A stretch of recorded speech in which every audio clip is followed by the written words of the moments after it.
Hello and welcome to the Horror Grill on a Friday. Freaky Friday! Tonight we're going to go live with the wonderful MJ Mars to discuss her new short story collection.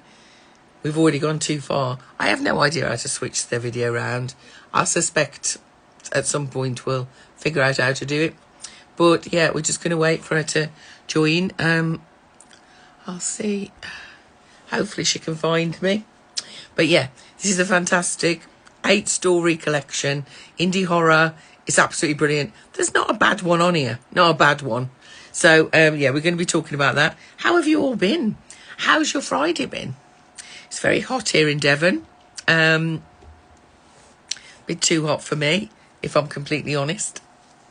Don't like the heat much. But my sister's been staying here this week. So, oh, hang on a sec.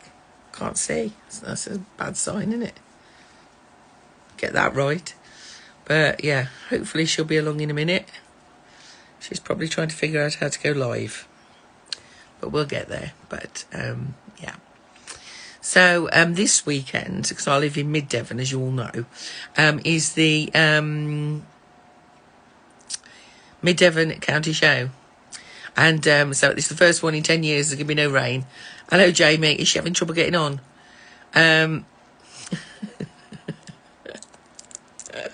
Oh, we'll get there in a minute. Hello, Roxanne.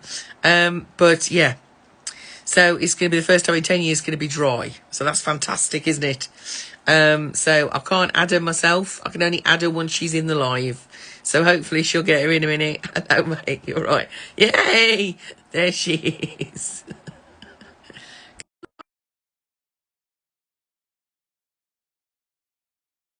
Over the past year or bit. I was so excited to actually see her. Hopefully she'll be in. Eileen. Hopefully she'll be able to join in a minute. It's so exciting. Oh, Lordy. Hiya, Lee. Oh, how are you, darling? How's Ireland? Is it nice today? Is it hot? It's too blinking hot here. Tell you that for nothing. Can't stand it. Keep having hot flushes. I have pressed for you to join. Let's see if I can.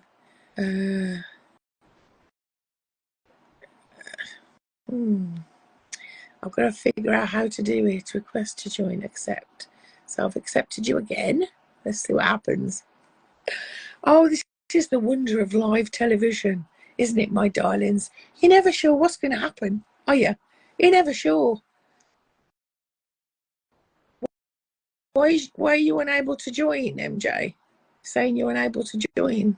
I don't know. Is it the first hot day you've had? Really? Oh my God, it's so hot here. And do you know, I have Celtic skin because my ancestry is Scottish, so Scottish and Romany. So my granddad always used to say that I had Celtic colouring and a Romany temperament, which is probably about right, isn't it? So the only way I get a tan is if all my freckles join together. So yeah, that is the problem. I'm trying to accept you. I don't know why you're not coming live. Hello. Hello, darling. Hi, sorry about that. It's okay. It's the wonder of live, this is.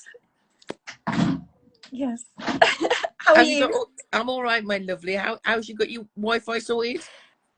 Yes, finally. Yeah. What a day to have it happen, though, darling. I know, it's just been absolutely insane. So yeah, but all's well that ends well, and I'm here with you now. That was the main thing. Like, I was just like, oh my God, if I have no internet, I can't talk to Sharon. I told you, I'm very, very laid back, darling. Very laid back. And so we could have done it another night. It's not a problem, right? So I'm going to introduce MJ. MJ is apart from that, she's gorgeous. I mean, look at her. Apart from that, she's the writer of The Suffering. I can't turn it round, so you're gonna have to see backwards. I'm so sorry. Which is one of the best haunted house possession stories you'll ever read. It's fantastic. You should all go and get it. It's also got my favourite character of all time, Poe, who's one of the ghosts, by the way. It's brilliant, brilliant story. This was, I think this was your debut, wasn't it, MJ? Yes. Yeah. We're all desperately waiting for the second one. Yes, it's coming. But today we are celebrating I haven't got a copy of this. I'm going to get a copy from you in Birmingham. We've already gone too far, which is 8 Nasty Little Tales. It's fantastic. Unlike I was saying earlier on in the video when I started, that unlike a lot of short story collections, there's not a bad one in this one. Oh, There's a couple I like, I prefer, but they're actually all so different. oh, They're so different. that's lovely. Thank you so much. Sorry, my dog has just come in and he's just Oh, causing chaos as always. that's okay. Bring the dog on. So we're going to start off. This is all very laid back. So tell us about yourself and where you're from.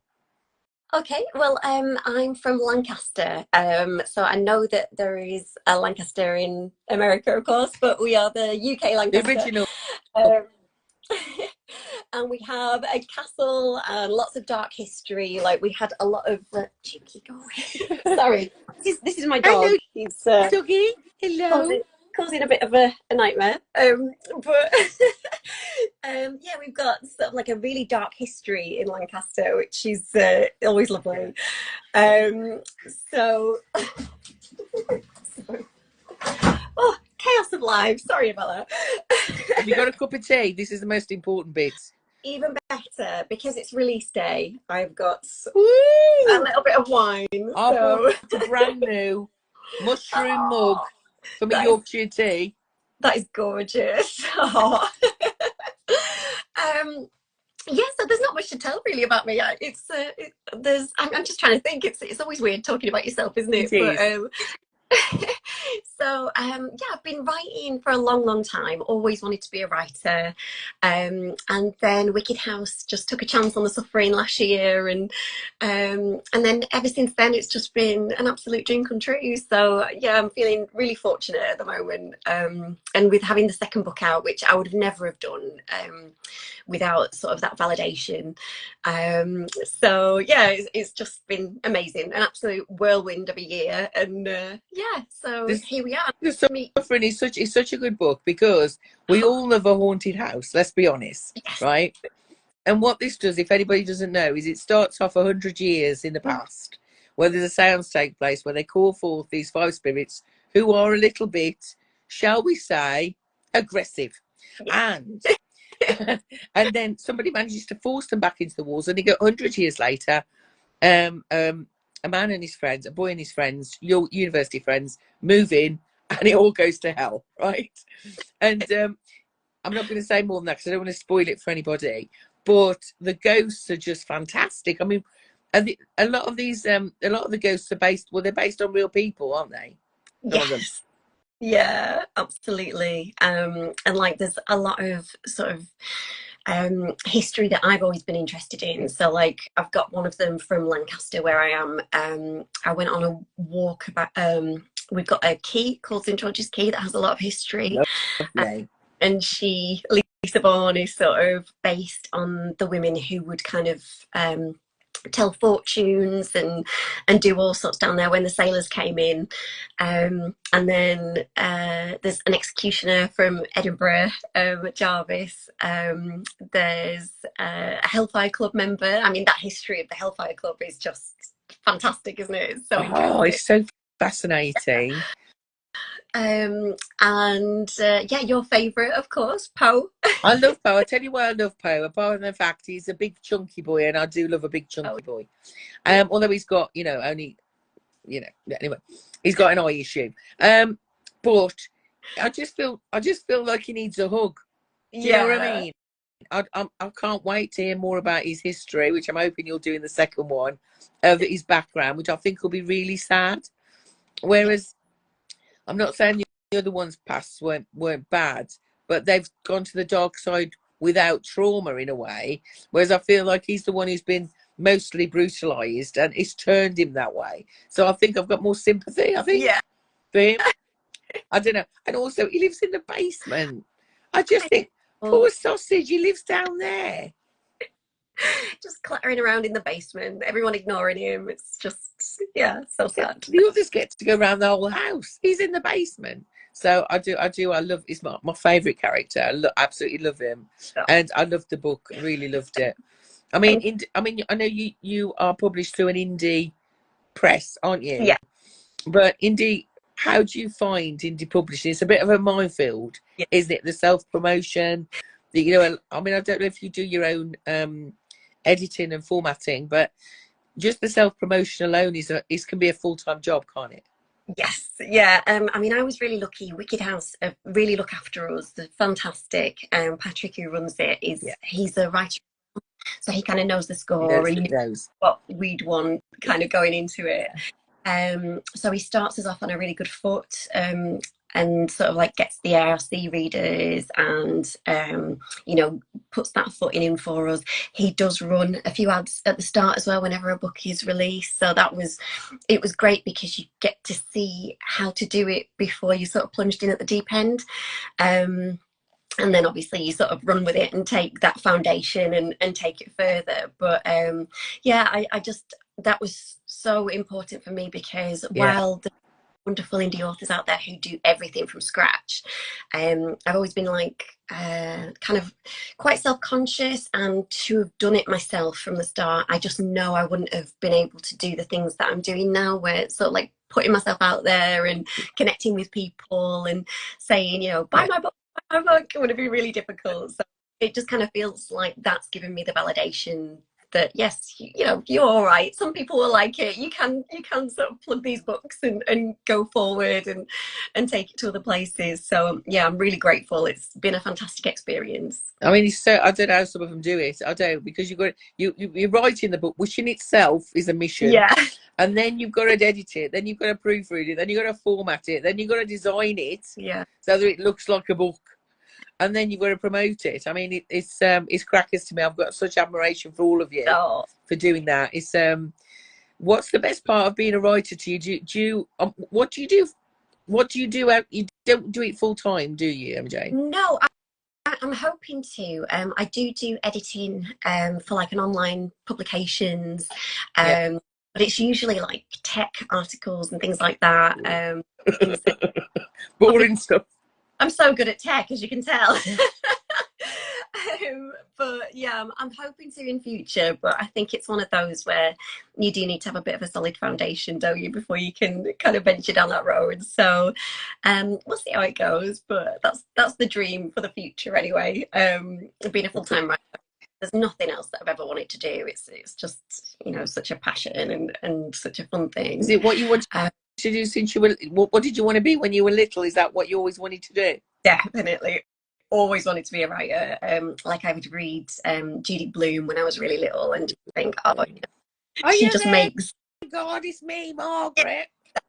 Like, I loved all of those because it was just, she's writing about like things that should be boring. There's nothing really going. I mean, that sounds awful. There's nothing sort of major going on in the books. It's just about Yeah. these kids' lives, but it's enthralling and fascinating. And I always loved reading her books. They were just absolutely brilliant. And then when I got a little bit older, it was Richard Lehman.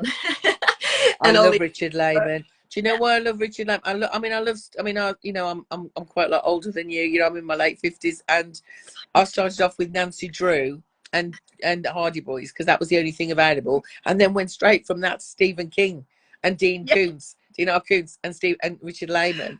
I love Richard Lehman because his books rarely have a happy ending, and yeah, I always think in horror sometimes, you know, you see these people go through the most horrific things yeah, that they would not survive if it was real, yeah. and then they have a happy ending. No, no. Yes, I always love an unhappy ending, as you probably know Yes. from the suffering.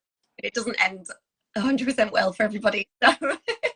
I always think there should at least be a question mark about whether it's actually over or not. That Yeah, I like an ambiguous kind of, oh, okay, that's not worked out the way it's supposed to. yeah. But I love Richard Lehman for that, Oh, very much so. he's the master of that. It's always like, you know, when you get to the last chapter, if everything's looking kind of aces for people, that it's not going to last long. You've also been in some short story collections this year as well, haven't you? Yeah, Bloody Hell has just come out. That's exciting. The amazing Sarah Jules has just done incredible things with that. It's just so beautiful. So many good people in there as well. So yeah, that's a really good I mean, excitement. I've arc read that, as you know, and for Sarah, and blurbed it, but honestly, my friends who are, are watching and will watch this later, it is an absolute showcase of the best of UK indie and Irish, just in case you're Yeah. still there, Lee. Horror. It really is. I mean, it's just every single one. And the illustrations are just beautiful. Yeah, it's gorgeous. I'm really, really chuffed to be in it. It's just fantastic. It's So so yeah. good. And I love the illustrations. You look at them and then you read the story and you go, oh, that's where he's from. Oh. She's done such a beautiful job of it. It's just, I can't wait to get my special edition hardback of that. Oh, did you get the hardback? I've got the hardback as well. I'm waiting on it. I'm so excited. I'm going to bring it to Birmingham with me. Now, I should just say before we go on that the indie horror chapter, which is this is in kind of collaboration with is on bank holiday, August bank holiday weekend on Saturday at the Night Owl in Birmingham. And we're going to have, I think it's 26 now, isn't it? 26 authors there? I think so, yeah. Yeah. I think so. Who will be attending. It's a free event. It's on from 11 o'clock till 4:30. There'll be readings, there'll be panels. I'll be wandering around on my walker with my tripod, talking to people and vlogging. And I'll also have some signed stuff from Rob Ulitsky and Mark Towers. So if you come and find me, you can get some signed swag. So, and I'll also have some bookmarks, which I've got to change because so many people have gone and come back again now. Anyway, that's my problem. That's fine. It's going to be fun. Can't wait. It's the first time I'm going to be meeting most of you. So I'm so excited. Oh, I can't wait to meet you. It's like 4 weeks. It's 4 weeks, isn't it? 4 weeks on Saturday. It's weird. Where's the shig? I don't know. I have no... What? Sorry. What? Yes, go on. My sister's here. Sorry about the bottom. Hello.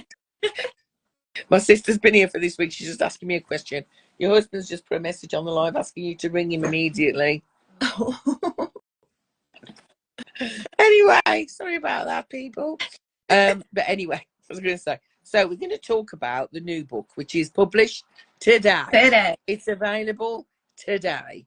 Yes. Anywhere you find books, here it is. Beautiful. I loved it. So we're going to go through. We're going to go through the stories. And you're going to tell me where you got the ideas for these, because some of them are a bit wacky, MJ. Yeah, sounds about right. The first one is Jeff Through the Trees, which is basically a father and son camping trip versus an urban legend. Yes. Right. Yeah, that's a really good point. Right? Yeah. So basically this father and son, they go into, I'm not going to give too much away because I don't want to spoil it for anyone. They go on a camping trip and there's this legend of this figure that you can see in the trees called Jeff. And anyway, where did you get the idea for that? Do you know, it sounds really strange, but when we went on a trip in April, we'd gone to Washington, and then when we were driving out, there'd been this whole thing where me and my husband, he'd accidentally called Washington Memorial the Jefferson Memorial, but he'd started to say the Jefferson Memorial and cut off, so he called it Jeff. So that had been like a bit of a joke with us, that, you know, the big monument was called Jeff. And then as we were driving out, you could just see it poking through the trees, and he said, oh, there's Jeff Through the Trees. And I was just like, oh, Jeff Through the Trees, that's a title. That's a good title. I'm going to use that. And then it just kind of came from there. I was like, so that obviously there's a creepy thing in the trees. He's called Jeff. I mean, you can't really, you couldn't make that, you know, an alien or a predator type thing called Jeff. So it had to be just like a lad. That's what and then it makes it good, though, I think, is the fact it's such a normal name. Yeah.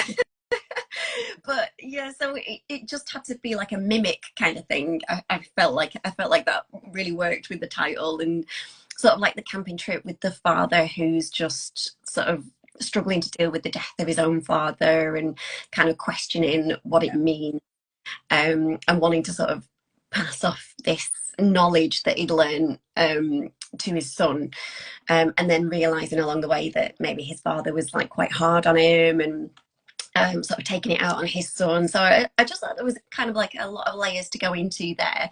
And it's going down well. I think a lot of people have really resonated with Jeff, so I'm pleased with that one. It's because you get that kind of idea of generational trauma. Yeah. So this the father not trying to pass it on to the son. So that kind of recognition that what he's doing is exactly what his dad did, and then trying to stop himself from doing it. So you get that level, and we've all got an element of that. Let's be honest. Yeah. And then also the kind of the ending, which you're not quite sure whether you know. Yeah, not quite sure. Not really sure if it actually happened or not. If what's gone home is right, you know what I mean? So it's kind of that kind of ambiguity again, which I loved, right? And the fact he's called Jeff. And my neighbour's called Jeff. You know, it's just brilliant. It's like calling something Bob. It just makes it really funny. It makes it amusing and creepy. Yeah. You know what I mean? So that's that one. The next one, and I'm not in Bocca al Lupo. Now this one has got the best, most gruesome opening chapter, well, a paragraph that I've ever read in my life. I read it and I went, "Oh my, okay, there we go, we're right in." Excellent. Oh. It's a dystopian post-apocalyptic world. Yeah. With, and it's got a sci-fi element. I feel this one is a sci-fi horror. Yeah. In my, because you're not quite sure where the creatures are from. Yes. So where did this idea come from? Well, I've always been a really big fan of cryptids. These called ninjas. So they're actually, I say real, but they're actually a real legend. Sort of where they're supposedly in the frozen waters, and I think in reality they are glaciers that have been worn down to look a bit like a kind of creature in the water.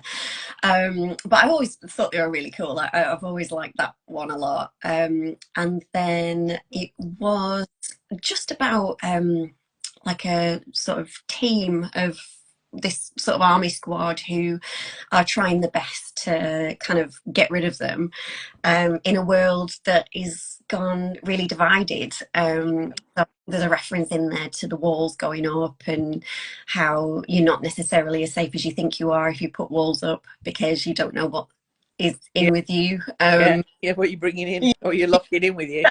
You might think that you're shutting out badness, but in fact you're actually stuck in with the badness. And so that was a big kind of part of the theme.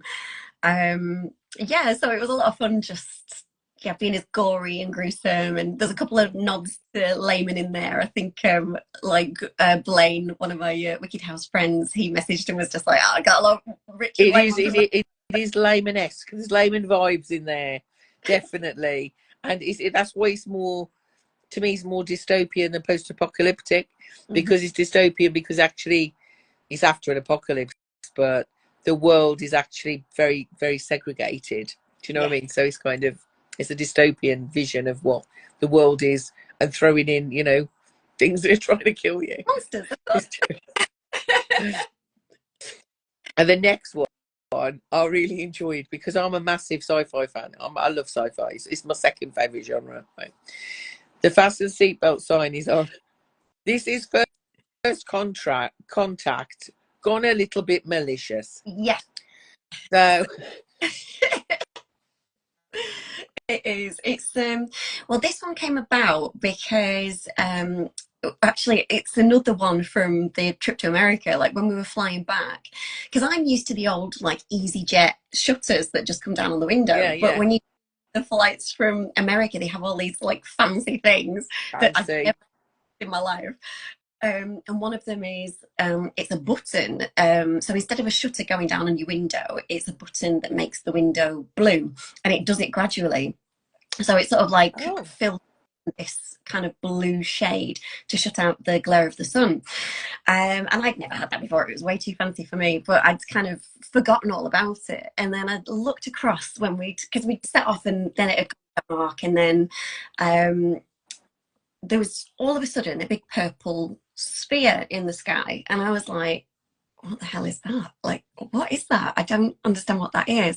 And it took me a few minutes, and I was just like, it's the sun rising and it's through the blue tinted shutter, They but it turned it purple. Yeah. looked like this big shiny purple circle in the sky. And for a second, my little heart was just like, Alien. alien. What a shame it wasn't.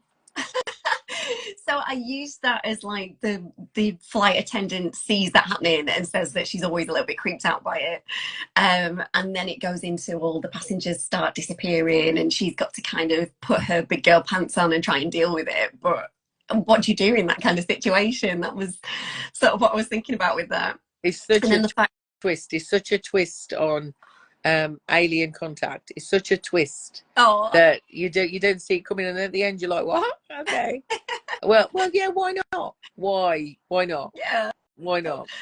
They've always creeped me out. Like, I remember when I was a little kid, I saw this. I think it was like even an Oprah Winfrey kind of show, and it was people saying that they'd been implanted with metal things and been abducted. And as a little kid, I thought that was absolutely terrifying. And we lived right near a railway line.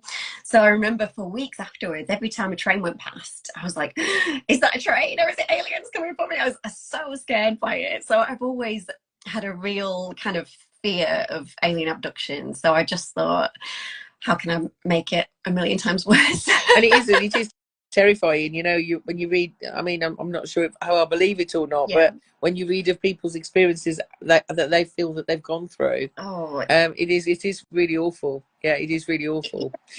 To escape, where'd you go? That's the thing that's always bugged my head about alien abduction. If you're on a big spaceship and you're hurtling through, how'd you get off? Yeah, I mean, you could punch them and you could run, but where'd you go? Like, there's nowhere to go. And I just think that's what really scares me about alien abduction. I just think because 30 seconds in space you'd be dead because you can't breathe. Yeah, so you've got nowhere to run. Yeah.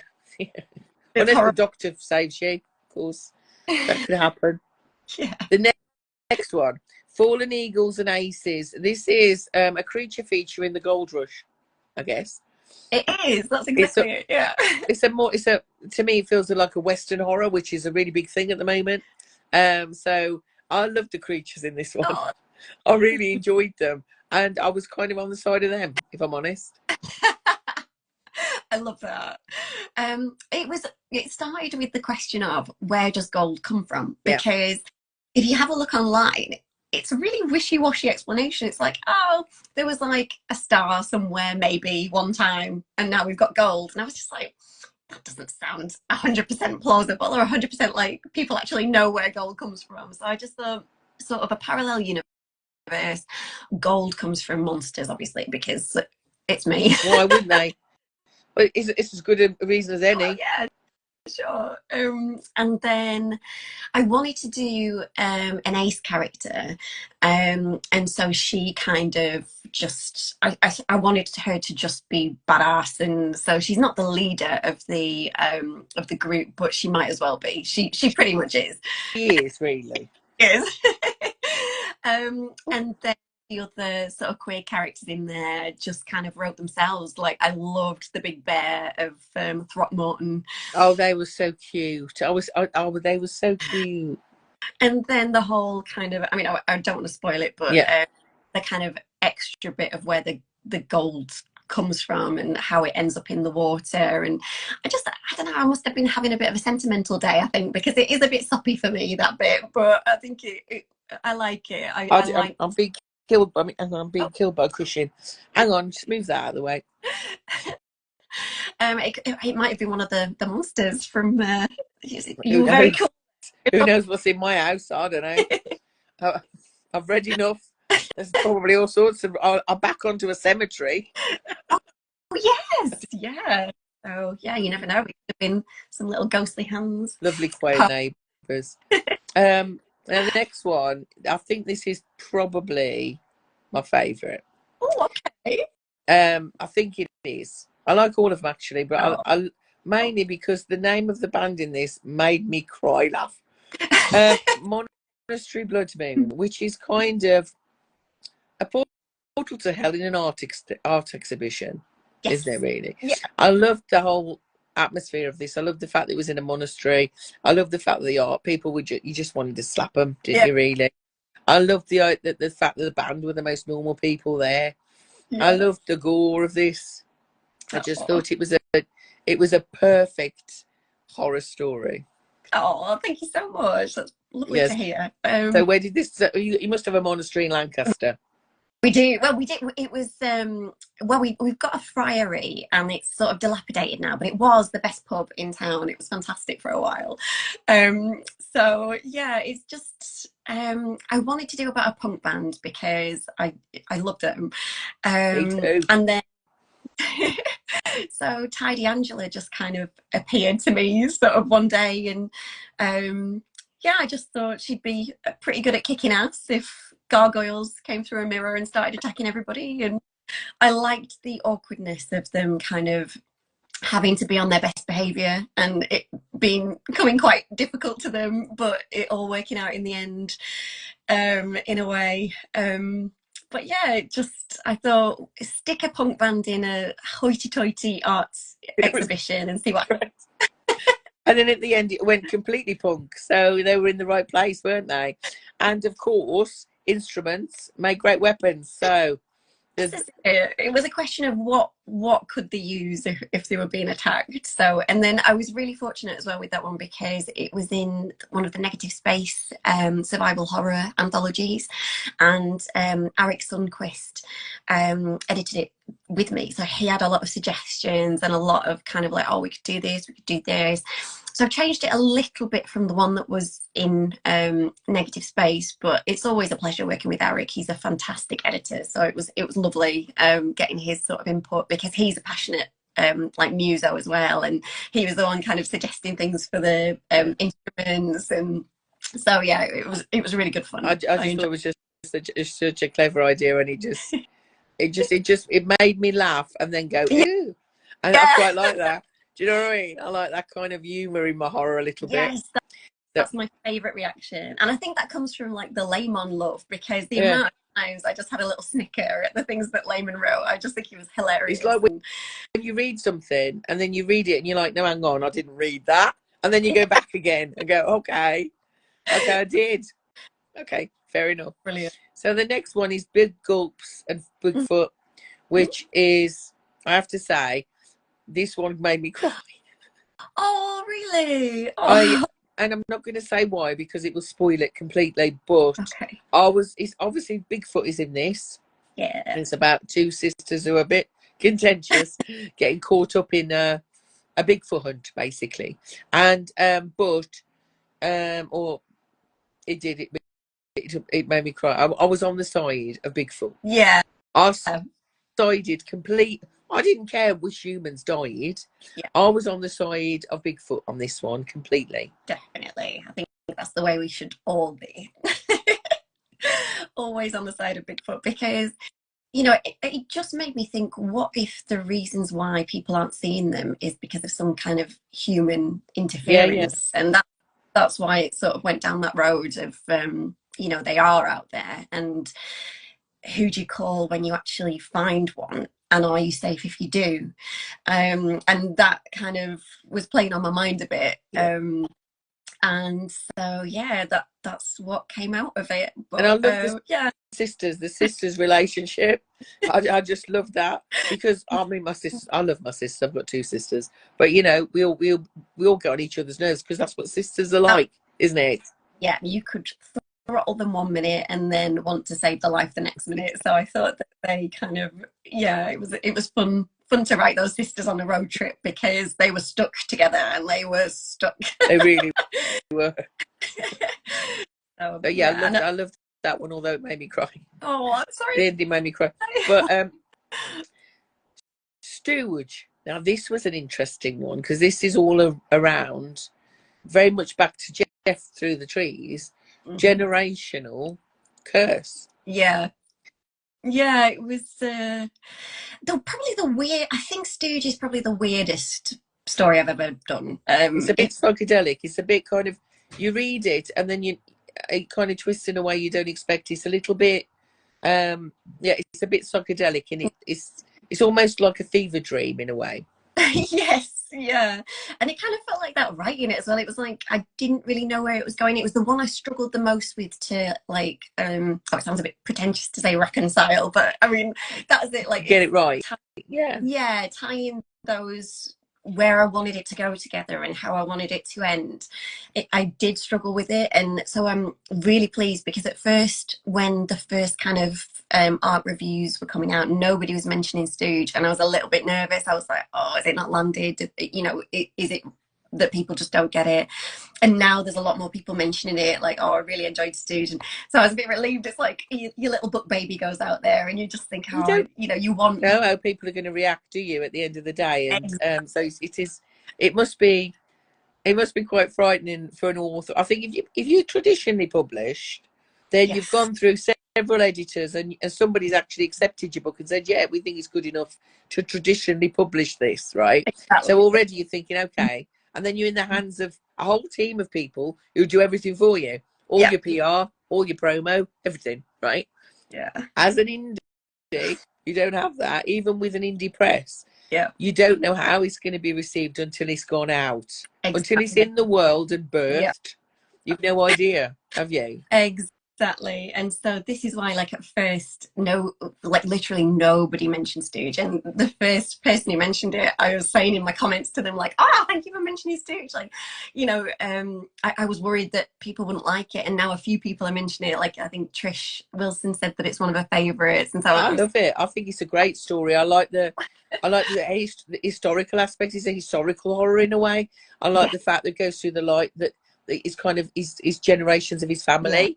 I like the ending. I thought the ending was really, really clever because Oh, it's just like it's forwards and yeah, backwards, and so you know what I mean. He's looking forwards and backwards, and I thought that was really, really clever.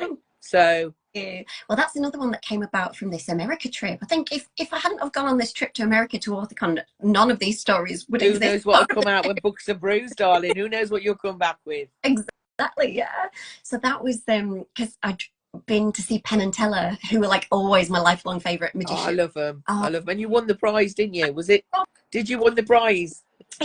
it was yeah, one of the first tricks. And Penn was just like, "Oh yeah, you the little blonde with the tattoos, you want to come up on stage?" I was just like, "Oh my god, yes!" So up I went. And it was a bloody maths thing that I had to do, which is my idea of hell. I'm so bad at maths. But You're talking to an accountant, love. I love figures. you'd have been great. I was just like, honestly, I think it took the trick probably took them the longest time it's ever taken them because I was like having to count these coins and I was just like, I'm terrible at this. But it was lovely. And, like they've always been such a big influence for me with the fact that they introduced the horror into their magic They very much do. and very, very open about not kind of fooling people, sort of not trying to make people out to be Stupid. idiots. Yeah. Yeah. And I've always really respected them. And so to be like on stage and Penn was just there, like, he's huge. And he's just so lovely though. He's got one of those auras where you just instantly at ease. And he was just so sweet. And yeah, so I was like thinking about magic after that, Yeah. obviously. I mean, how could you not? And so like the main magician in Stooge has like a macabre act. So like with Paul's heart and the cups and the balls and things like that. So yeah, I had a lot of fun with that. It was another one that was definitely in my heart from being in America. So Isn't yeah, it I'm really pleased. nice that you can link them all back to a lovely trip, though? That's really Yeah. quite lovely, isn't it? Really. So we were so lucky with that trip. We had so many amazing things. It just couldn't have gone any better. We were really, really fortunate. Like upgrades galore. America's amazing. Like I was thinking, if people come the other way and come from America to I don't England, know. you don't you're paid for if you're you, lucky. Like you might get a cup of tea if you're lucky. Maybe a custard cream. Maybe. I mean, I exactly. lived in the States for several years, so I mean, in my past, obviously, so it's very different now than it was then. Obviously, that's a long time ago because I'm very old. But last story, Oh yes. we've already gone too far. This is a story of life after death, basically, and what I loved about this story is kind of a conspiracy theory kind of Yeah. horror. isn't it? Yeah. This man is talking to these young people in a restaurant. He says, "I'll tell you a story." Yeah. And the thing with this is that there's part of you that thinks this actually could be real. Yeah. This actually could be something that the government does, isn't it? Yeah. That's what's the horror of this, is the fact that you can think, I would not be surprised if this didn't happen. Yeah. And I think it's, I mean, at the moment, especially in the news, there's so much mistrust Yeah, of what's real and what's not, and what is staged and what is real. And so it works in pretty well with the things that are going on around the world at the it moment. does. So yeah, it's just, yeah, it was fun to do this one because I knew I wanted it to be really gross at one point, and I actually, it's the first time I've ever knocked myself sick writing it. And I The remember, bit you mean to. yeah, the scene with the eyes, I was writing it in the morning, and I had to stop and have a cup of tea, and I was like, I actually feel a bit sick writing this, which I've never done before. I'm usually like, I can read anything, I can sort of watch anything gross and not be affected, but I was like, I am actually like messing with my own head here, this is too disgusting. And then I'd send people like the clip of when I'm talking about the Wisconsin blow dryer, and I was like, what am I doing? This is my life. Like, why am I writing about this disgusting? This is your life. How wonderful is that? Yeah, it's pretty good. But yeah, I've introduced a lot of people to the Wisconsin blow dryer, which I hadn't heard about until I read it on Urban Dictionary, and then I was like, oh Neither god. had I was like, oh, okay. Yeah, I have to stipulate, I have never partaken myself. That's not how I know about it. I just didn't think that for a second. So it was just something I saw on Urban Dictionary, and I was like, yeah, I've got to use that because that is wild. That's crazy. So yeah, and he fit the character so well doing something like that and bragging about it, that I enjoyed that until I nearly puked. But yeah, it's gone so well. Like a lot of people are saying that that's one of their favourites as well. And I was advised, I think, by the wonderful Sarah Jules and a few other people, that I had to start strong and end strong if I was going to do a short story collection. And so the fact that Jeff is being really well received, and then at the end we've already gone too far, people seem to have been really enjoying it. So yeah, it seems to have worked out really well. They're also different. So you start off with an urban legend, basically, and then you've got a dystopian sci-fi, and then alien contact, but with a twist, and then you've got a western horror, then you've got pure horror. The monastery one is pure kind of hammer horror. That's what it's like to me. Love it. Yeah. And then you've got a creature feature, major creature feature, and then you've got an esoteric kind of generational horror, and then you're ending with basically a conspiracy horror. Yeah. So you actually got 8 different genres of horror in one book. Yeah. Don't see that often. Here it is, my loves. It is out now, today. It birthed today. It's available on the Zon, I'm sure. And I'm sure MJ's got copies if you'd like to contact her to get a signed copy. Yes, absolutely. I'm doing them as an exclusive at Books and Brews first, but then as soon as that's done, they'll be available on my website, and just contact me if you want one, and I'll arrange that. She'll also be at the Indie Horror Chapter on the 24th of August with copies of this and copies of The Suffering. Yes. Because you really need to read that, because there's another one coming. And you've got to read the first one first. Yeah. Come on, people.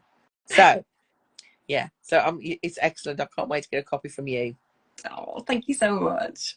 I'm glad. I'm sorry you've had an awful day with the Wi-Fi and stuff, darling. Oh, but I'm hoping it's... for it. This has been absolutely lovely, and I'm just so glad we managed to do it, because like I say, that was my first worry this morning when it was all broken. I was just like, oh my god, I've got to speak to Sharon at 7, like they'd better fix it soon. And yeah, before I let you go, what are you currently working on? Is it The Suffering too? Yes, currently working on The Suffering too, don't you worry. And yeah, there's obviously a cameo of a Sharon who is getting it on with Poe in the basement, so there you go. Oh dearie. But yeah, it's been beautiful to talk to you, my darling. I can't wait to meet you in 4 weeks tomorrow. Oh, I can't wait to meet you. I'm so excited. And just so everybody knows, on the 3rd of August, the Books and Brews events, which is the Books of Horror, Books of Horror events. Sorry, Tiff, I've got it wrong. Books of Horror event, Books and Brews, which is in Illinois, I believe, isn't it, MJ? Yes. Evanston in Illinois on the 3rd of August. MJ will be there. So will Lee, I believe. Yes. Yeah. And also Matt Rayner. Yeah. So the Brits are arriving. So prepare yourself, Americans. They will be allowed back into the country to attend the Hindi Horror chapter on the 24th of August. Let's hope we don't get up to too much mischief and manage to get off. Bring Tiff back. Bring Tiff back. I can't wait to meet Tiff as well. I know. I can't. It's just going to be so good. It's just, I mean, you're going to have a wonderful August, aren't you? Yes, it's packed, but very exciting. I'm so excited. It's been lovely to speak to you, darling. I'll let you go because I know it's Friday evening. Go and have a few drinks. Get yourself a takeaway. And I'll see you a month tomorrow. Can't wait. I've got a massive hug waiting for you. Big hugs. Thank you so much for your time tonight, darling. I appreciate it. Thank you. It's been absolutely brilliant. Take care. Bye.